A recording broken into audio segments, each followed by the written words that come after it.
రీచ్లు ఇవ్వాలని ఒక ఐటీ హబ్ని ప్రారంభం చేసి ఒక రకమైన ముందుకెళ్తున్న తరుణంలో ఒక డైవర్షన్ చేయడానికి ఒక ఆలోచన, ఒక ఉత్తరాంధ్రే కాదు, రాయలసీమ అవ్వచ్చు, కోస్తాంధ్ర అవ్వచ్చు, అన్ని ప్రాంతాల్లో కూడా అన్ని రకాల అభివృద్ధి చేయాలని వాళ్ళు ప్రయత్నం చేస్తున్నప్పుడు ఇది చేస్తున్న ప్రయత్నం కూడా చూడాలి.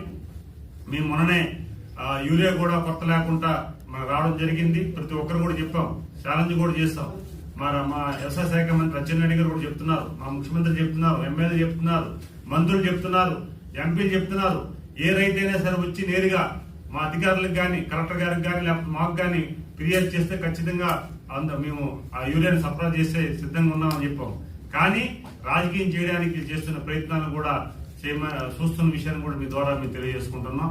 రైతులే ఏదో ఎండబడి తీసుకున్నట్లుగా ఆ యూరియాని కూడా తీసుకున్న పరిస్థితి తీసుకొచ్చి దాన్ని సోషల్ మీడియాలో పెట్టిన సందర్భాలు కూడా మనం చూస్తున్నాం.